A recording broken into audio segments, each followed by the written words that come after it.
आज भाग 4. इतक्यात चिरागने मोठ्या आवाजात भीमरूपी महारुद्र, वज्र, हनुमान, मारुती, वनारी, अंजनी सुता, रामदूता, प्रभंजना म्हणायला सुरुवात केलीच.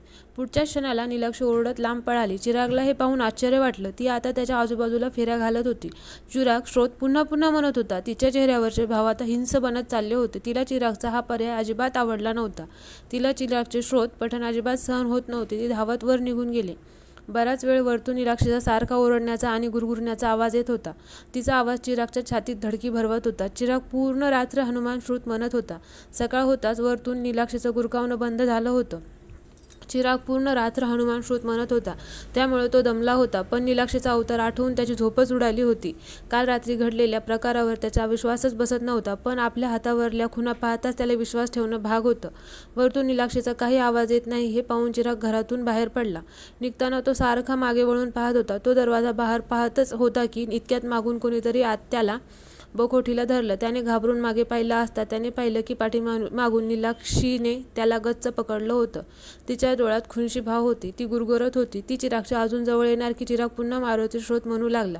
नीलाक्षी जोराने ओरडत त्याच्यापासून दूर झाली आणि ह्याच संधीचा फायदा घेऊन तो घराबाहेर आला.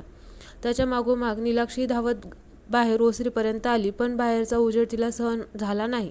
ती ओरडत पुन्हा घरात पळाली. आतून तिचा आरडाओरडा ऐकू येत होता. चिरागने पाहिलं की दाराच्या आतून ती धुसफुसत होती. तिला घरातून आपल्याकडे बघताना पाहून चिराग घाबरून पाठच्या पाठी धावत गेटकडे पळाला.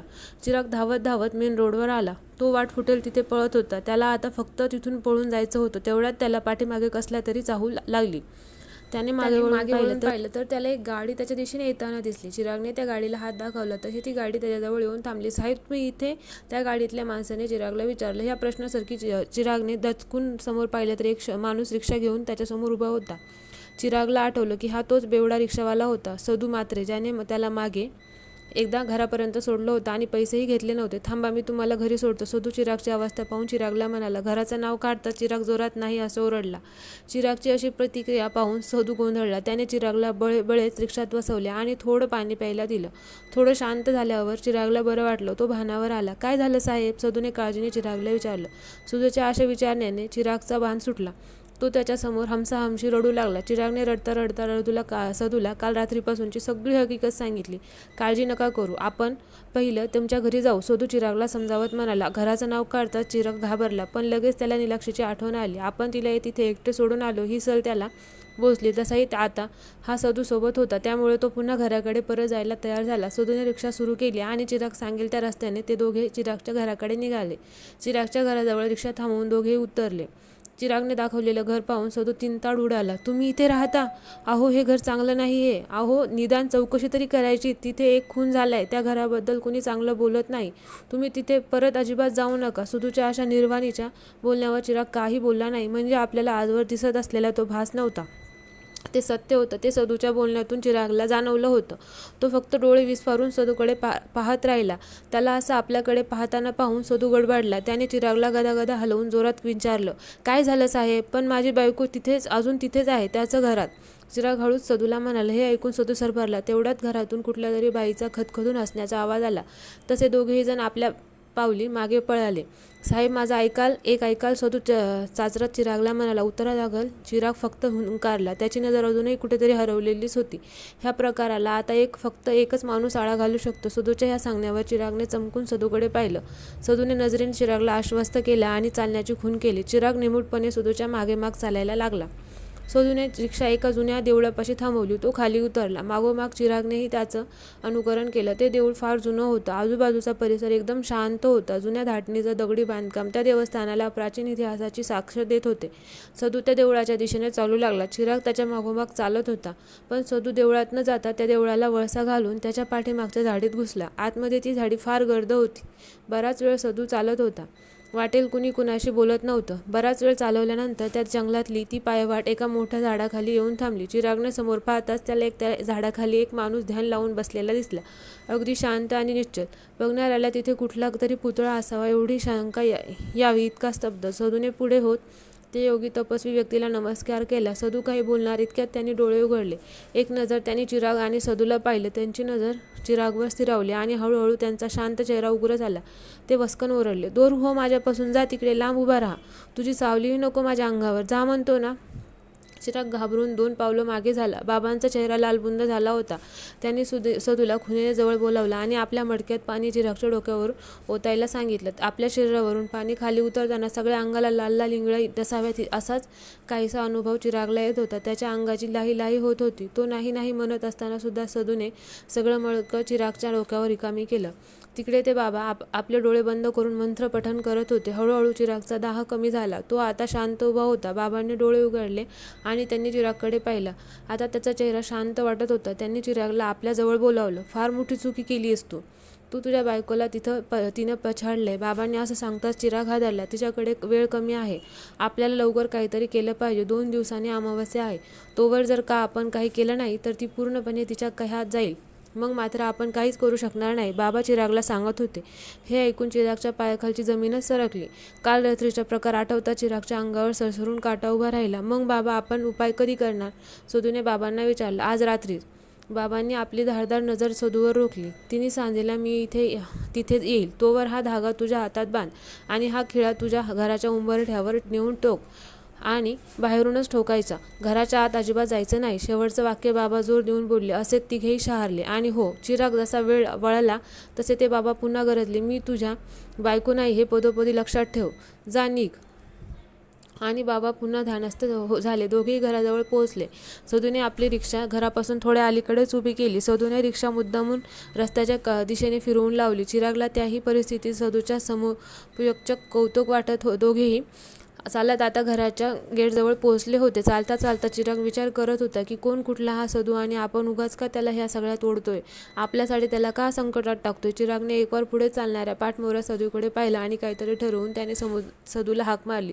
सदू. चिरागच्या आवाजासाठी सदू थांबलेच. थांब, मी एकटा आज जातो. 15 मिनिटात तर का मी परत आलो नाही तर ताबडतोब परत निघून जातो. उगाच ह्या सगळ्यात नको अडकूस. आम्हालाच निस्तरू दे. आता जे होईल ते होईल. आणि हो, फक्त माझं एक काम कर. हा माझा पत्ता घे, बाकी काही नाही. ह्या पत्त्यावर जाऊन फक्त एवढंच सांग की हयात तुमची काही चुकी नव्हती. आमच्या नशिबाचे भोग होते ते.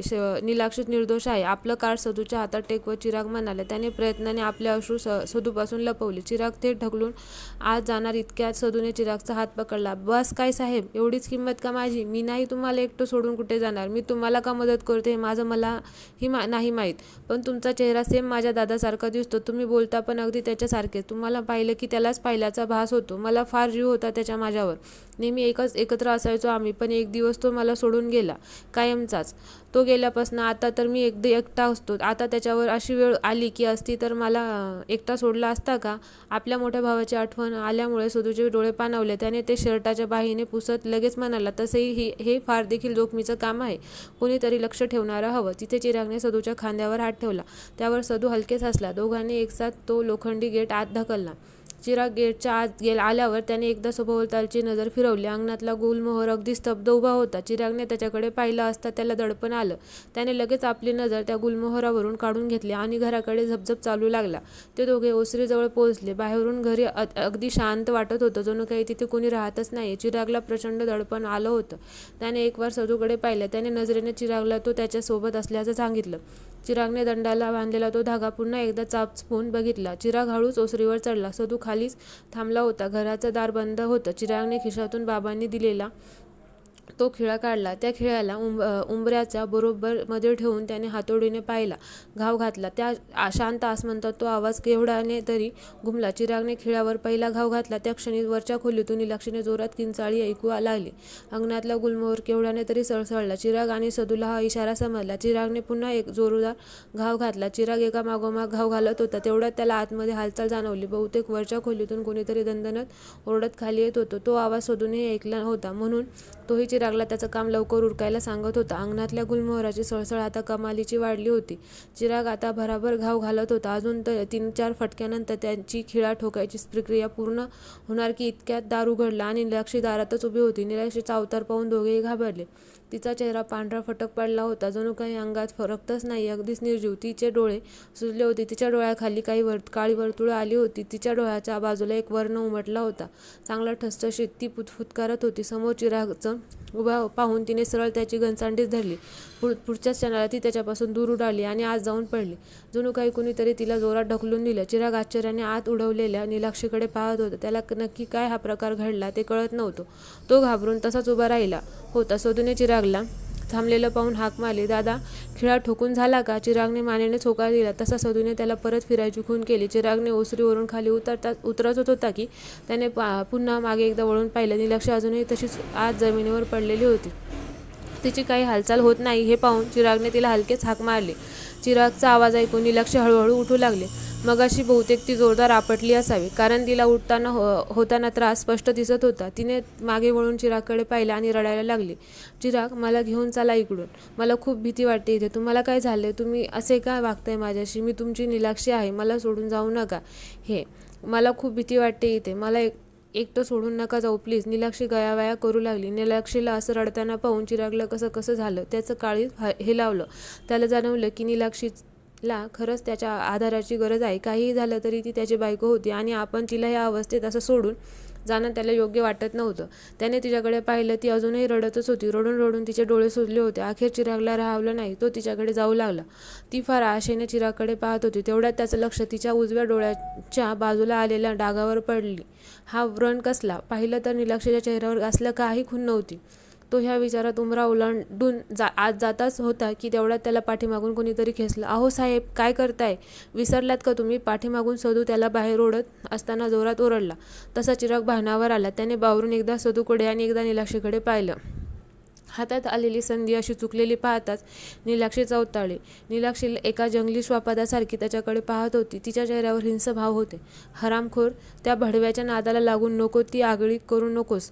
भारी पडेल तुला. सोडणार नाही मी तुला. निलाक्षी त्या दोघांना शिव्या घालायला लागली. ती धावत त्याच्या अंगावर आली तसे ते दोघे मागे झाले, पण ती दाराच्या चौकटीपाशी चढली. बाबांनी दिलेल्या खिळ्याने आपले कर्तव्य बजावायला सुरुवात केली होती. चिराग आणि सदू दोघेही धावत गेटच्या बाहेर येऊन उभे राहिले. निलाक्षी घराबाहेर पडायचा प्रयत्न करत होती, पण कितीही प्रयत्न केला तरी तिला ते जमत नव्हतं. ती दाराच्या चौकटीच्या जवळ येताच ती विवळत होती. तिने खिडकीतून बाहेर यायचा प्रयत्न केला असता खिडकीच्या गजांना हात लावताच तिला चटके बसत होते. तिची चिडचिड आता प्रचंड वाढली होती. त्या घरातून येणाऱ्या तिच्या आरोळ्या ऐकून त्या दोघांचं काळीज शहारत होतं. ते दोघे जीव मुठीत घेऊन गेटवर घरावर लक्ष ठेवत बाबांची वाट पाहत होते. प्रत्येक सरणारा क्षण त्यांच्या जीवावरच दडपण वाढवत होता. बघता बघता संध्याकाळ झाली. घराची सावली लांब लांब वाढून त्यांच्या पायापाशी पोहोचली होती. घरातून येणारे आवाज आता अजून वाढले होते. मगासचा गुरकावण्याचा आवाज आता खटखटून हसण्यात बदलत होता. निलाक्षीच्या प्रत्येक किंचाळी पाठोपाठ त्या दोघांचा धीर सुटत चालला होता. इतक्यात अलख निरंजन पाठीमागून आलेल्या आवाजाने दोघेही दचकले. त्या दोघांनी आवाजाच्या दिशेने पाठीमागे वळून पाहिलं तर तिथे बाबा उभे होते. त्यांच्या एका हातात कुमंडल तर दुसऱ्या खांद्यावर एक झोळी होती. बाबांना आलेलं पाहून त्या दोघांच्या जीवात जीव आला. ते दोघे धावतच बाबांकडे पोहोचले. बाबा फार सावधपणे आजूबाजूला पाहत चालत येत होते. त्यांची गंभीर नजर आजूबाजूच्या सगळ्या चरांचरांवर फिरत होती. चिराग आणि सदू बाबांसमोर हात जोडून उभे होते. बाबांनी एक वार त्या दोघांना खालून वर न्याहाळला आणि पुन्हा आपली वेधक नजर आजूबाजूच्या सगळ्या गोष्टींवरून फिरवली आणि घराच्या दिशेने चालू लागले. ते तिघेजणही गेटवर पोहोचले. एव्हाना आता बऱ्यापैकी अंधारून आलं होतं. सदूने पुढे होऊन तो गेट उघडला. त्या शांत वातावरणात त्या गेटची करकर अंगावर काटा उठवत होती. चिराग आणि सदू आत आले. त्यांनी पाहिलं की बाबा अजून गेटवरच उभे होते. त्यांची नजर अंगणातल्या गुलमोहरावर खिळली होती. बाबांनी जसे आपले पाऊल आत ठेवले तसा तो गुलमोहर जोराचा सळसळला. बाबांच्या कपाळाला पडलेल्या आठा स्पष्ट दिसत होत्या. ते त्या गुलमोहराकडे एकटक पाहत होते. अचानक वातावरण बदलू लागले. आजूबाजूचा अंधार अजून गडद झाला. जोराचा वारा वाहू लागला. थोड्याच वेळात सगळं शांत झालं. जोरात वाहणारा वारा अचानक बंदावला.